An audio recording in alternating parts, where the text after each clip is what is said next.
আজ বানাবো পনির। পনিরটা আমি কি করে রান্না করি তোমাদের সাথে আজকে আমি শেয়ার করব। এর আগেও হয়তো ভিডিওতে শেয়ার করেছি কিনা আমার ঠিক একটা মনে পড়ছে না, তো ভাবলাম চলো আজকে আবার শেয়ার করি। তো এদিকে দেখো পনির আনা হয়েছে, আর এদিকে আলু আর পটল কেটে নেওয়া হয়েছে ধুয়ে ঠুয়ে সুন্দর করে। এখন আমি কড়াই বসিয়ে তেল দিয়ে তাতে একটু লবণ হলুদ দিয়ে এখন পনিরটা আমি সুন্দর করে ভেজে নেব। এই পনিরের তরকারিটা আমার মেয়ে ভীষণ ভালো খায়, ঠিক আছে, মেয়ের জন্যই এখন বেশিরভাগ পনির খাওয়া হয়। পনির সবারই ভালো লাগে, আমাদের সকলেরই ভালো লাগে, খারাপ লাগে সেটা আমি একদমই বলবো না। যাই হোক, আর যেখান থেকে পনিরটা আনি এখানের পনিরটা যে এত ভালো বন্ধুরা, এত ভালো কি বলবো, মানে বলার ভাষাই আমি রাখি না, এত টেস্ট।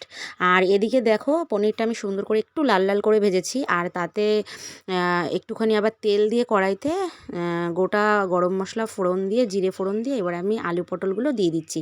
তো আলু পটলগুলো দিয়ে এরপরে একটু লবণ দিয়ে সুন্দর করে আমি আলু পটলটা ঢেকে ঢেকে আমি ভাজবো আর কি। তো আলু পটলটা আমি একসাথেই দিয়ে দিয়েছি, আজকে আর আলাদা করে ভাজার সময়টা পাইনি। আলাদা করেও অনেক সময় ভেজে দিই। তো তারপরে অনেকক্ষণ ভাজার পরে এই যে দেখতে পাচ্ছ এখানে আমি মানে মশলা কিছু কিছু কুচিয়ে নিয়েছিলাম সেটাই দিয়ে দিলাম, যেরকম আদা রসুন পেঁয়াজ। তো একদম অল্প দিয়েছি স্লাইড, ঠিক আছে। তারপরে এদিকে দেখো একটা মশলা আবার গুলে নিচ্ছি, হলুদ, লঙ্কার গুঁড়ো, জিরের গুঁড়ো। এটা আমার পুরোই কিন্তু হাতে বানানো, শুধু হলুদ গুঁড়োটা বাদে আমার হাতে বানানো জিরের গুঁড়ো লঙ্কার গুঁড়োটা, ঠিক আছে। তো গুলে তারপরে এই যে সুন্দর করে তরকারিতে দিয়ে বেশ অনেকক্ষণ কষিয়ে যখন তেল ছেড়ে দেবে তো তখনই আর কি এর মধ্যে একটুখানি জল দিয়ে দেবো। আর এই পনিরটা সত্যি কথা বলতে এতটা টেস্ট লাগে, পনিরে আমি কোনো গরম মশলা গুঁড়ো ইউজ করব না, কারণ তাহলে পনিরের যে একটা সুন্দর গন্ধ সেই গন্ধটা আসবে না।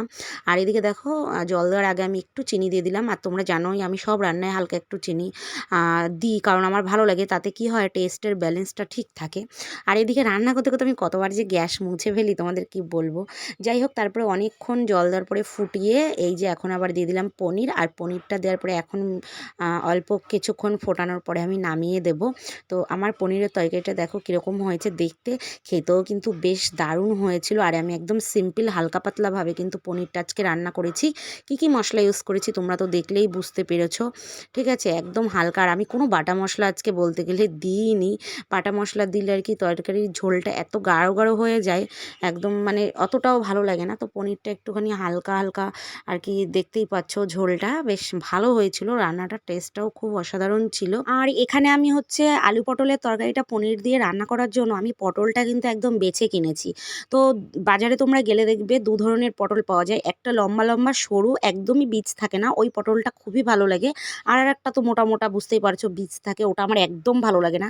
আমি বাজারে গেলে সবসময় পটলে বীজ থাকবে না সেই রকম পটল কেনার চেষ্টা করি।